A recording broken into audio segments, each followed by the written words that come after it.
પ્રભુ વીરની ત્રીજી પાટે બિરાજમાન શ્રી પ્રભુ સ્વામીજીને વિચાર આવ્યો કે મારા પછી આ જીન શાસનને કોણ સંભાળશે. પોતાના જ્ઞાનમાં જોયું કે આખા સંઘમાં આ પદને યોગ્ય કોઈ જીવ નથી. અંતે તેઓ બીજા અન્ય ધર્મીઓમાં જયારે જોયું કે રાજગુરુ નગરના એક સ્વયંભવ નામના બ્રાહ્મણ એક યોગ્ય જીવ છે તેવું જાણ્યું.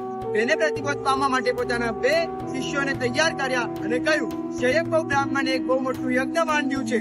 ત્યાં સેંકડો પંડિતોને યજ્ઞ કરવા માટે આમંત્રિત કર્યા છે. તમારે ત્યાં જવું ને આ પંક્તિ કહેવી, ઓ કષ્ટમ તત્વમ ન જ્ઞાયતે પરમ. અર્થાત આ બધું કષ્ટ માત્ર છે, તમે તો સાચા તત્વને જાણતા જ નથી. આટલું કઈ પાછી આવી જવું. બંને સાધુ ત્યાં યજ્ઞ મંડપમાં ગયા.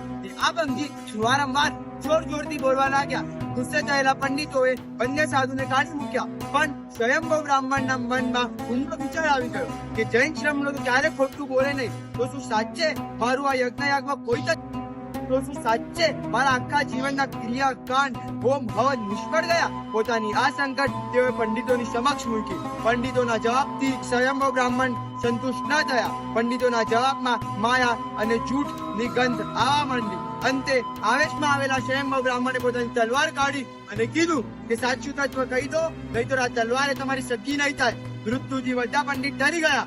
સાચું જણાવતા કીધું કે હે સ્વયંભવ, આ બલિના થાંભલાની નીચે જૈનોના 16મા તીર્થંકર શ્રી શાંતિનાથ પ્રભુની પ્રતિમા છે.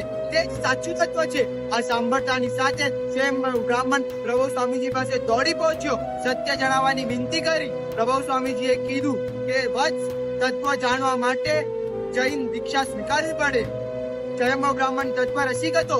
તત્વ જાણવા માટે ગમે તે કરવા તૈયાર હતો. તે માટે પોતાની ગર્ભવતી પત્નીને પૂછ્યા વગર જ પ્રભુ સ્વામીજી પાસે સ્વયંભવ બ્રાહ્મણે ચારિત્ર લીધું. 14 પૂર્વદર ભણી બહુ શ્રુત ગીતાર્થ થયા.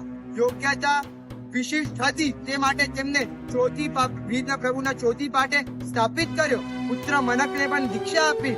પુત્રના આયુષ્યમાં માત્ર 6 મહિના જ બાકી હતા તેવું જાણ્યું. અલ્પકાળમાં બાળ મુનિને 14 પૂર્વ ભણાવવા માટે સારરૂપ શ્રી દશવૈકાલિક નામનું ગ્રંથની રચના કરી. આ એકમાત્ર એવું આગમ છે જે 21,000 વર્ષ સુધી ટકશે. એવા વીર પ્રભુના ચોથી પાટે બિરાજમાન મહાપુરુષના ચરણોમાં વંદન. ચાલો આપણે પણ આ મહાપુરુષોનું નામ સ્મરણ કરવા માટે કરીએ પ્રભુ વીર પરંપરા પરાયણ સદગુરુ નામ સ્મરણ હિતકારી #રૂટ્સ ઓફ પ્રભુવીર પ્રણામ.